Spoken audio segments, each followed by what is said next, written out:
Good evening children. Today's topic is about circulatory system. Under circulatory system I want to discuss about what is meant by circulatory system and how does it works. Second one is types of circulatory systems. Third one is types of circulations.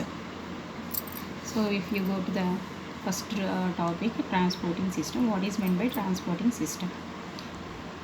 Circulatory, what is meant by circulatory system? It's nothing but the transporting system. In unicellular animals, as they have only single cell, for distribution of that any material that is taken by the body is done by diffusion or the osmosis process, simple processes. These are the simple process by which the distribution of the materials takes place as they have a single cell. But in multicellular animals, this distribution is done by different ways. That means it is very difficult. It takes much time if it taken by the diffusion and osmosis process. So they have developed a special transporting system. So either it may be a solid, liquid or gaseous, like oxygen or nutrients or any liquids, fluids, hormones, enzymes, whatever the materials, substances that have to that are distributed to all the parts of the body. So as we have the multicellular, as we are the multicellular animal, we have millions of cells. For to distribute these nutrients or the gases to all the cells, the organisms, they have developed a special transporting system which is known as the circulatory system. So that is about the transporting system. Then how does it works? If you take how does it works means how the materials, how the substances are transported from one point to, from the source to the different parts of the body. By having organs like heart, blood and blood vessels, mostly the main parts of the blood are circulatory system are heart, blood and blood.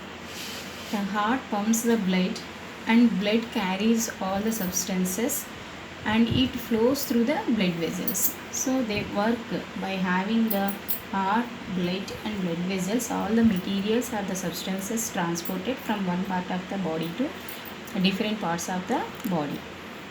And this way is different in different animals. What are the types of circulatory systems? There are two types of circulatory systems are here. So in open type of circulatory system, I said already heart, blood and blood vessels are present in the circulatory system. In open type of circulatory system, the substances are carried by the blood, but the blood directly come in contact to the body tissues. Means it delivers the substances to the body tissues directly. So that means there are no blood vessels. So such type of circulatory system is known as open type of circulatory system. You got it, I think. That means here the substances are carried by the blood, but the blood is directly sent to the delivers these substances directly to the tissues. But when you come to the closed type of circulatory system, the substances are carried by the blood only here also. This blood flows in the blood vessels. So and these blood vessels, they supply, they are connected to the cells and which delivers the substances to the cells. That means here the blood vessels are present and the blood flows in the blood vessels. That means nothing but the blood is closing in a closed type of circulatory system. So they have here the heart, blood and blood vessels are present and the blood is flowing in a tube-like structures which are closed, and that's why this is known as closed type of circulatory system. So what are the examples if you come to here?